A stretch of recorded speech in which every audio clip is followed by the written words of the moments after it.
Everyone welcome back. Partnership fundamentals के भी इस वीडियो में हम एक बहुत ही इंपॉर्टेंट कंसेप्ट डिस्कस करेंगे, that is charge against the profit and appropriations out of the profit.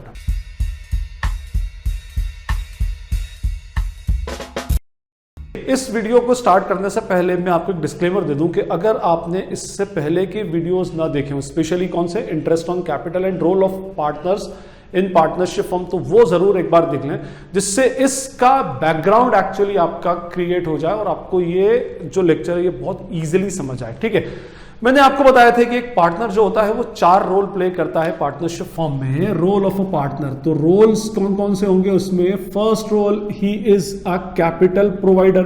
वो फर्म के अंदर क्या होता है? एक कैपिटल प्रोवाइडर होता है। ही is a service provider, firm को क्या देता है? वो डिफरेंट सर्विसेज देता है। ही is a loan provider, firm को पर्सनली कभी कभी कोई लोन देता है। And finally he is an asset provider, वो फर्म को एसेट भी प्रोवाइड करता है। तो ये रोल्स हमने डिस्कस किए थे। अब इसका रिवॉर्ड अगर हम बात करें, इनके रिवॉर्ड्स में सबसे पहले कैपिटल प्रोवाइडर के रिवॉर्ड में उसको क्या मिलता है? प्रॉफिट मिलेगा और इंटरेस्ट ऑन कैपिटल मिलेगा। एज अ सर्विस प्रोवाइडर उसको कोई रेम्यूनरेशन फर्म से मिलेगा इन फॉर्म ऑफ सैलरी और कमीशन। ठीक है, फाइन। अब उसका अगर वो लोन प्रोवाइडर है तो he will receive what? Interest on loan from the firm, और एसेट प्रोवाइडर के फॉर्म में he will receive what? Rent from the firm. तो इस चीज को आप बैकग्राउंड में रखिएगा। अब now come to the concept of charges and appropriation. देखिए, हमारे पास फर्स्ट कंसेप्ट होता है चार्ज अगेंस्ट द प्रॉफिट, इसको ऐसा बोला जाता है, चार्ज अगेंस्ट द प्रॉफिट। और एक बोला जाता है इसमें appropriations out of the profit. ये हमारे 2 वर्ड्स हैं। हम जो ये पार्टनरशिप फंडामेंटल्स में पढ़ते हैं, ये पार्टनरशिप फंडामेंटल्स में actually we study what? Financial statement of partnership firm and related adjustment. Financial statement बोल रहा हूं मैं, फाइनल अकाउंट्स। यही फाइनेंशियल स्टेटमेंट आपने क्लास 11th में पढ़े थे फाइनल अकाउंट्स के फॉर्म में। क्या क्या बनाया था आपने वहां पर? You have prepared what? Trading account, है ना। You have prepared what? Profit and loss account. आपने वहां पर सबसे पहले बनाया था ट्रेडिंग अकाउंट, और उसके बाद आपने प्रिपेयर किया था what? Profit and loss account. Trading account से हम ग्रॉस प्रॉफिट कैलकुलेट करते हैं और प्रॉफिट एंड लॉस से हम नेट प्रॉफिट कैलकुलेट करते हैं। यहां सारे डायरेक्ट एक्सपेंस लिखते हैं, इधर सारे इनडायरेक्ट एक्सपेंसेस और इनडायरेक्ट इनकम्स लिखी जाती है। फाइनली ये हमारे 2 प्रॉफिट होते हैं, और ये वो फाइनल प्रॉफिट होता है जो कैपिटल में जाकर पार्टनर्स की ओनर की कैपिटल में ऐड हो जाता है, और उसमें से हम ड्रॉइंग्स को डिडक्ट कर देते हैं, है ना। अब आप देखिए, जो इससे पहले कभी आपका चार्ज और अप्रोप्रिएशन के कंसेप्ट से कभी मतलब आपके सामने कभी आया ही नहीं हो, क्योंकि वहां पर उसका कोई रेलेवेंस था भी नहीं। यहां रेलेवेंस है, तो यहां पर हम इस पर डिस्कशन कर रहे हैं that what is the difference between charge against the profit and appropriations out of the profit. क्या डिफरेंस है चार्ज अगेंस्ट द प्रॉफिट? आज तक जितने एक्सपेंस आपने पढ़े, चाहे 11th क्लास की जर्नल एंट्रीज में हो या लेजर्स में हो, फाइनेंशियल स्टेटमेंट में डायरेक्ट इनडायरेक्ट एक्सपेंसेस और कुछ भी हो, wages, salary, carriage inward, advertisement, carriage outward, import duty, bad debts, ठीक है ना, डिप्रिसिएशन, ये सारे जो एक्सपेंसेस आपने पढ़े ये एक्चुअली चार्ज ही होते थे। मींस एक्सपेंस का बाय डिफॉल्ट हमारे माइंड में क्या कंसेप्ट सेट है? That all expenses are charges. क्या पहचान है इसकी? देखिए मैं बताता हूं। Charges are actually the compulsory payment. ये पेमेंट होते हैं कंपलसरी, मींस आपको देना है। अरे भाई, आपका इलेक्ट्रिसिटी आपने यूज किया, then you have to pay electricity bill to the electricity board compulsorily. आपने एक एम्प्लॉई से काम करवाया तो you have to pay salary compulsorily to that employee. आप उससे बच नहीं सकते अल्टीमेटली, मींस आपको कंपलसरीली उसका पेमेंट करना है। मजदूर से काम कराया, you have to pay wages. आपने लोडिंग ऑटो से या उसको आपने पैक किया तो पैकिंग चार्जेस और फ्रेट और ट्रांसपोर्टेशन ये पे करना पड़ेगा। So these are the compulsory payment. ये पहले। दूसरा, these payments are paid to the outsiders और we can say external parties. अब इंटरनल पार्टीज कौन सी होती है? ओनर इटसेल्फ, ठीक है ना। वो एक्सपेंस जो हमें बाहर वालों को देना है। आज तक हमने मेजॉरिटी एक्सपेंस जो पढ़े, मैक्सिमम बल्कि सारे एक्सपेंस, वो सब हमने ऐसे पढ़े हैं जो हम किसी बाहर वाली पार्टी को देते हैं।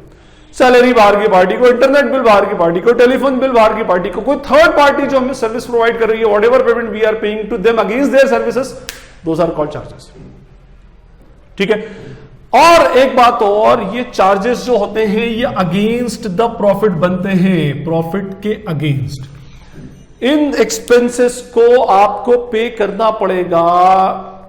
कभी भी ये बात मैटर नहीं करती whether you are having sufficient amount of profit और नॉट। यूजुअली देखिए हम इसकी बात हम करते नहीं, हम let us talk about the profit and loss account. हमारे पास ग्रॉस प्रॉफिट है भाई, हमारी सीक्वेंस क्या होती है देखिए मैं आपको बताता हूं। हमारी सीक्वेंस ये होती है, सेल्स में से पहले हम माइनस करते हैं सीओजीएस, है ना। सीओजीएस माइनस करने के बाद हमारे पास आता है ग्रॉस प्रॉफिट, फिर इसमें से हम माइनस करते हैं indirect expenses, then finally we will reach to either net profit और नेट लॉस, है ना। ग्रॉस प्रॉफिट और ग्रॉस लॉस भी हो जाता है कभी कभी। ठीक है, ये जो इसकी हम यूजुअली बात नहीं करते। इनडायरेक्ट एक्सपेंसेस और आर चार्जेस, एक्चुअली ये सारे चार्जेस होते हैं। क्या कंपलसरी पेमेंट है, थर्ड पार्टी को पे करने, प्रॉफिट और लॉस को पे करने आपको। लेट सपोज जैसे मैं आपसे कहूं कि आपकी सेल्स है 10 लाख रुपीस और आपकी सीओजीएस से 4 lakh, now you are having a gross profit of rupees 6 lakh, और अगर आपके इनडायरेक्ट एक्सपेंसेस 4 लाख है तो well and good, resultant value will be what 2 lakh rupees. ये प्रॉफिट आया ही इसलिए क्योंकि आपके चार्जेस आपके ग्रॉस प्रॉफिट से कम थे। बट कभी इसमें ऐसा हो जाए कि आपके चार्जेस 1 लाख रुपीस हो जाए तो आपको लॉस 2 लाख रुपए आ जाएगा, और मैं कहूं तो ये नेट लॉस आ ही इसलिए रहा है क्योंकि आपके चार्जेस आपके प्रॉफिट से ज्यादा है। ज्यादा एक्सपेंस होंगे, प्रॉफिट कम होगा, तो naturally resultant value will be the loss. ठीक है ना, तो हम उसको क्या बोलते हैं, नेट लॉस। तो कहने का मीनिंग ये है कि charges are the compulsory payment जो अगेंस्ट द प्रॉफिट बनते हैं आपके फॉर्म में, इतना सफिशिएंट अमाउंट ऑफ प्रॉफिट हो या ना हो, डजंट मैटर एट ऑल। अगर अब देखिए इसमें हमारे 3 केसेस इससे हम बना सकते हैं। First case is what, if amount of gross profit is greater than amount of charges, total charges, तो resultant value will be what, net profit.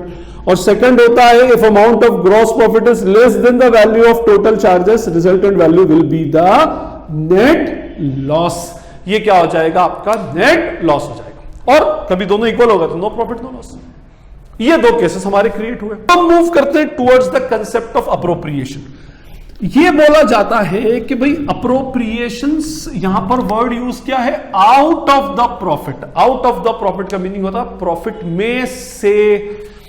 जैसे मैं कहूं कि भाई expenses out of the pocket money, तो जितनी आपको पॉकेट मनी मिल रही है उसमें से आप एक्सपेंस करेंगे, उसमें से आप अप्रोप्रिएशन करेंगे। एक्चुअली अप्रोप्रिएशन का एक्चुअली मीनिंग होता है एलोकेशन ऑफ प्रॉफिट। जैसे मैं आपको एक सिंपल सा एग्जांपल लेता हूं कि मान लीजिए किसी एक स्टूडेंट की pocket money 5000 rupees per month है ना। अब उसके पेरेंट्स तो उसको 5000 दे दिए कि भाई अब आपको पूरा खर्चा इसी में से देखना है, आपके इलेक्ट्रॉनिक्स, आपकी क्लोथिंग, सब चीजें इसमें से देखना है। अब इस बंदे को नए मोबाइल फोन की रिक्वायरमेंट है, तो ये क्या करता है, इसकी फंडिंग करता है। फंडिंग कैसे करेगा, इसने कहा कि भाई हर मंथ में 5000 में से ₹2000 जो है वो एक मोबाइल के लिए मैं फंड बना लेता हूं, तो मोबाइल फंड में डाल दूंगा। पहले ये करूंगा मैं क्योंकि मुझे इसकी रिक्वायरमेंट आने वाले 3-4 मंथ में। ₹1000 जो है वो हर मंथ क्या होगा, मैं इस पे क्लोथिंग के लिए खर्च करूंगा या अलग करता जाऊंगा, भले 1000 रुपए में आपके क्लोथिंग नहीं आती हो तो आप उसको। उसके बाद ₹1000 जो है वो मैं सन्ड्री एक्सपेंसेस के लिए करूंगा, और फाइनली ₹1000 मेरे बचाऊंगा सेविंग्स के फॉर्म में। आगे कभी कोई कुछ अल्टीमेटली काम आ जाए तो उसमें थोड़ा बहुत सेविंग्स कर लेता है, फाइन। सो ये 4 इसने अप्रोप्रिएशंस बना, एलोकेट किया। जो इसकी पॉकेट मनी है उसको 4 अलग अलग पार्ट्स में एलोकेट कर रहा है। जब भी पॉकेट मनी आएगी तो 1000 इधर, 1000 इधर, 1000 इधर, 1000 इधर। लेकिन ये तभी पॉसिबल है जब पॉकेट मनी आएगी। अगर पॉकेट मनी रिसीव नहीं हुई तो कोई एलोकेशन अल्टीमेटली पॉसिबल नहीं है। किसी मंथ में आपके फादर ने आपको पॉकेट मनी नहीं दी, तो जब पॉकेट मनी ही नहीं होगी तो फिर एलोकेशन भी नहीं होगा। दूसरी बात, तो पहली चीज ये no pocket money no allocation, ये हो गया फर्स्ट केस। और सेकंड ये होगा कि allocation can never be greater than, it should be always lesser than equals to the amount of pocket money. 5,000 pocket money में से ही ये एलोकेशन हो सकता है। किसी मंथ में बाय चांस आपके फादर ने कहा कि भाई इस मंथ थोड़ी तंगी है, आप 3,000 रुपीज रख लो, तो अब आपने कहा कि भाई एलोकेशन तो करना है, तो वो एलोकेशन आपका 3,000 में से ही होगा। हो सकता है ये मोबाइल फंड 2,000 से कम होकर के 1,200 रुपए रह जाए, ये 800, इसमें से 800 कर दो आप, हर एक को थोड़ा सा कट शॉर्ट करके आपने खत्म कर दिया। या आप सेविंग्स करो ही नहीं, बोले बचाऊंगा क्या इसमें, मेरे ये जो खर्चे ये तो एज इट इज लगे हुए उसमें, ठीक है। तो दो इससे कंसेप्ट उठते हैं कि जो एलोकेशन होता है वो हमेशा किसमें से होता है, out of the pocket money. Pocket money होगी तो एलोकेशन होगा और पॉकेट मनी से ज्यादा नहीं होगा। In the same way form के अंदर भी क्या होता है, देखिए मैं आपको बताता हूं। फॉर्म में मैंने अभी आपसे क्या बताया कि हमारी होती है सेल्स रेवेन्यू, है ना। सेल्स रेवेन्यू में से हम माइनस करते हैं COGS, तो हमारे पास आता है ग्रॉस प्रॉफिट, उसमें से माइनस करते हैं हम ऑल चार्जेस, इनडायरेक्ट एक्सपेंसेस, तो हमारे पास नेट प्रॉफिट आता है।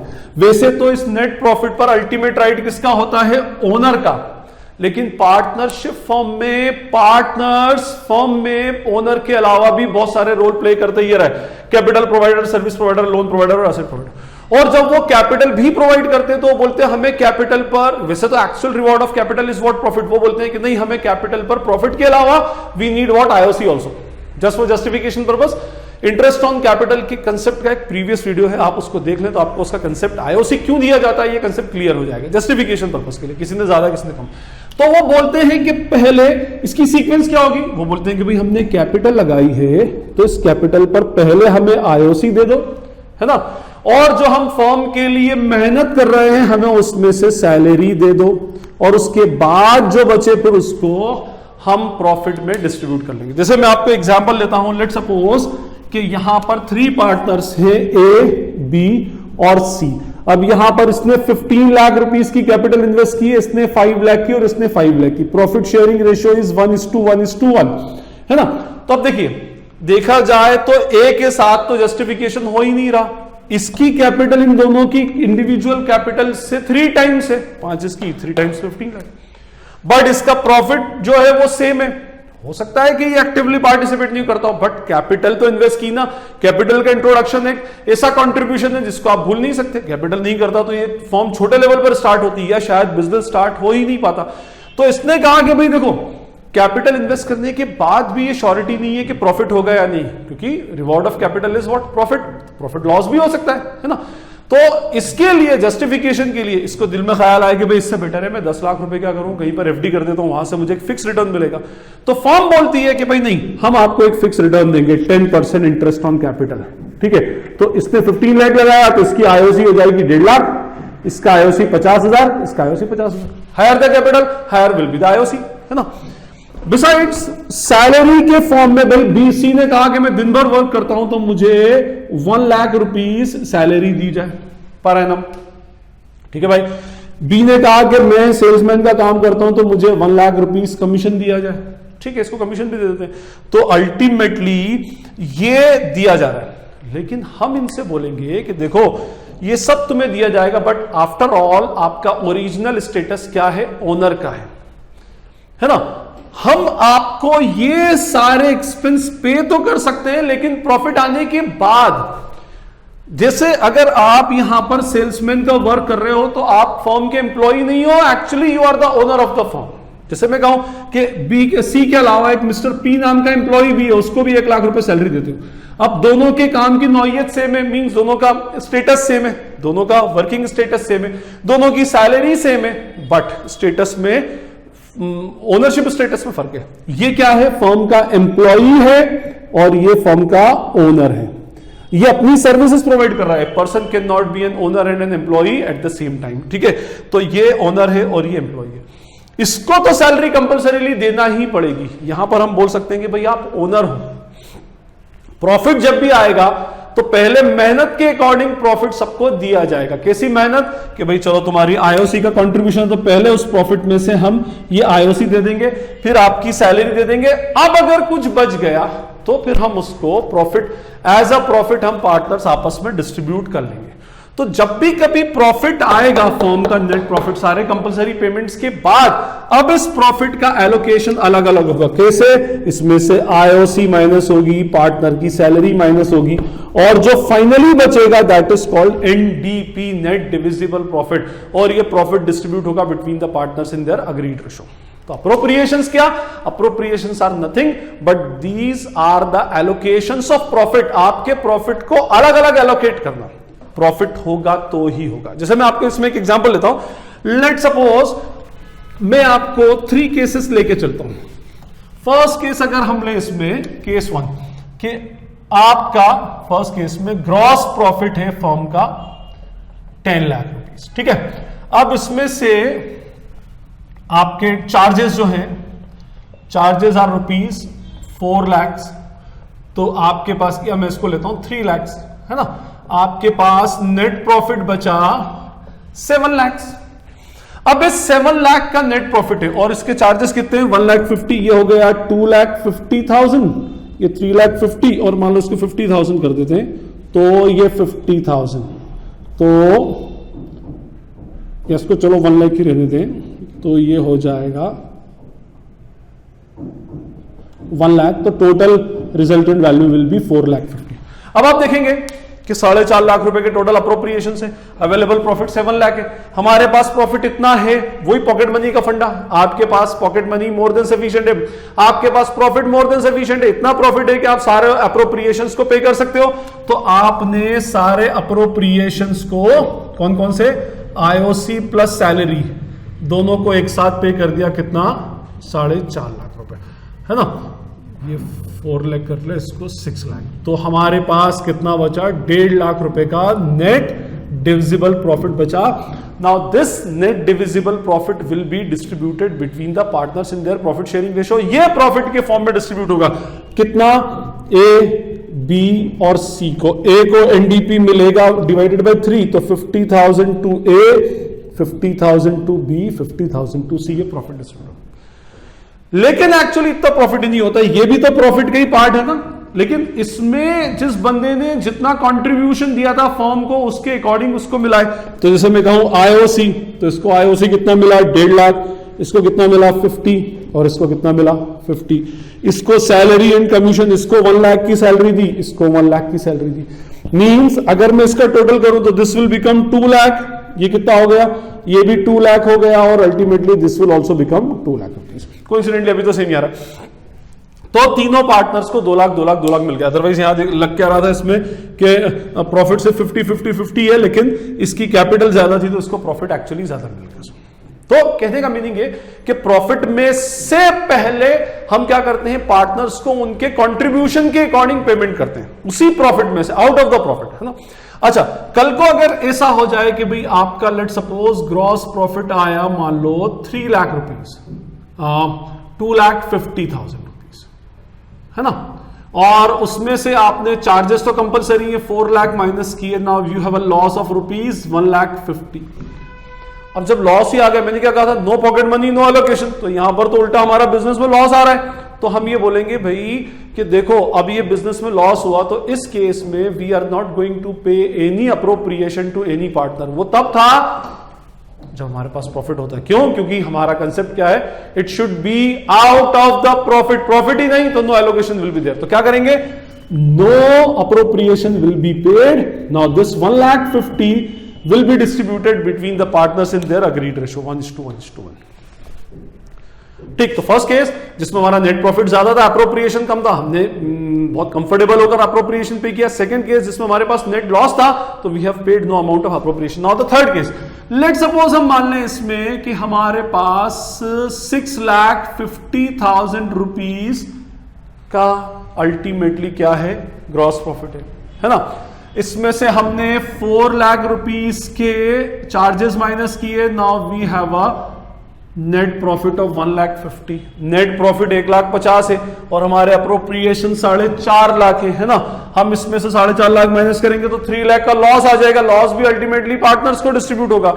और मैंने आपसे क्या कहा था कि अमाउंट ऑफ एलोकेशन शुड, क्या बोलेंगे उसमें, amount of appropriation is always lesser than equals to amount of net profit. तो यहां पर हम 1.5 लाख रुपए को उनके सर्विसेज के रेशियो में डिस्ट्रीब्यूट कर देंगे। वो कैसे, वो उसके लिए एक डेडिकेटेड वीडियो आगे आने वाला है, उसमें आप देख सकते हैं। तो 1,50,000 पूरा का पूरा अप्रोप्रिएशन हो जाएगा and no amount is left for net divisible profit. Net divisible profit के लिए कुछ नहीं रहेगा, डिस्ट्रीब्यूट नहीं होगा।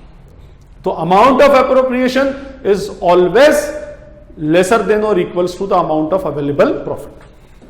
तो ये चार्जेस और अप्रोप्रिएशन का कंसेप्ट है। अब इसमें ये जो दो होते हैं, दीज आर द अप्रोप्रिएशंस, ठीक है ना। क्या, IOC, remuneration, salary, commission, these are the appropriations. दो रोल और भी तो प्ले कर रहा है सर, इसके बारे में भी तो बताइए। इसके बारे में ये कि अगर कोई पार्टनर लोन प्रोवाइडर है तो फिर उसका स्टेटस पार्टनर का नहीं रहता, उसका स्टेटस बिल्कुल चेंज हो जाता है। वो बोलेगा कि मैं अगर फर्म को लोन दे रहा हूं तो मेरा स्टेटस वैसे ही होगा जिस तरह से आप किसी और पार्टी से लोन लेते हो, बैंक से लेते हो, एसबीआई से लेते हो, आईसीआईसीआई से लेते हो। तो अगर आप उनको कंपलसरीली इंटरेस्ट पे करोगे तो मुझे भी मेरे लोन पर कंपलसरीली इंटरेस्ट चाहिए। कैपिटल पर आप कंपलसरीली मत दो, प्रॉफिट हो तो देना, नहीं हो तो मत देना, क्योंकि मैं उसमें कैपिटल प्रोवाइडर हूं, ओनर हूं, और ओनर प्रॉफिट लॉस सफर करता है। लेकिन यहां पर जब मैं लोन दे रहा हूं तो मुझे आप ओनर नहीं मानेंगे, लोन है, कैपिटल नहीं है। इस पर इंटरेस्ट ऑन लोन कंपलसरीली पे होगा। तो अगर कंपलसरीली पे हो रहा है तो means interest on loan will be considered as charge. उसने अपनी कोई पर्सनल एसेट दी and if he is receiving rent from the partnership firm, तो बोलेगा ये पर्सनल एसेट मेरी है, फर्म की नहीं है, तो ये मैं इसका ओनर हूं, तो मुझे इस पर रेंट कंपलसरीली चाहिए। तो again any rent on any immovable asset is also a charge and if these are the charges, IOL and this will be recorded in, rent will be recorded in P&L account, है ना। ये P&L account में record होता है। एक last question आप उठता है कि भाई सर आप मुझे एक बात बताइए कि भाई आपने ये कहा कि भाई appropriations are actually made out of the profit, और प्रॉफिट तभी आएगा जब हम P&L अकाउंट P&L अकाउंट बनाएंगे, है ना। हमने P&L अकाउंट बनाया तो इधर हमारा बाय ग्रॉस प्रॉफिट था और finally we have reached to net profit. और जब तक ये नहीं आएगा हमें अप्रोप्रिएशंस कितना देना ये नहीं मालूम होगा, है ना। ये तभी आएगा जब हमारा P&L अकाउंट क्लोज होगा, और अगर P&L अकाउंट मेरा क्लोज हो गया तो अब मैं जो अप्रोप्रिएशंस बच रहा है कौन से, IOC, सैलरी, कमीशन, ये कहां लिखूंगा भाई। मेरा P&L तो क्लोज हो गया, और यूजुअली हम फाइनेंशियल स्टेटमेंट में क्या पढ़ते थे, after P&L we will prepare what, balance sheet. तो अब मैं कहां लिखूं, दैट इज द क्वेश्चन।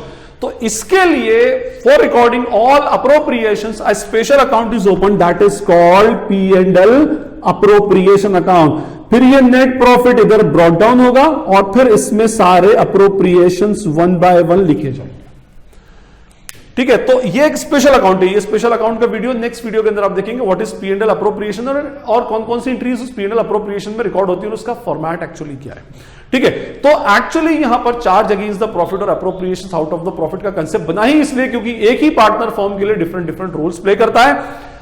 अगर उसका रोल अल्टीमेटली घूम फिर कर ओनर का रह जाएगा तो फिर उसको अप्रोप्रिएशंस मिलेगा, और अगर कोई और रोल है तो उसको चार्जेस मिलेंगे। तो this is all about the concept of charges and appropriation. जितना हो सकता है डिटेल में मैंने एक्सप्लेन करने का ट्राई किया। स्टिल अगर कोई क्वेरी, कोई डाउट रह गया हो या कुछ छूट गया हो, पॉइंट एक्सप्लेनेशन में फ्लो में छूट जाता है, तो you can ask in the comment section, ठीक है ना। जितनी जल्दी होगा पढ़कर मैं ट्राई करने की, रिप्लाई करने की ट्राई करूंगा। Thank you. This is Najeeb Hashmi and all of you for watching Najeeb Hashmi's lectures. Thank you.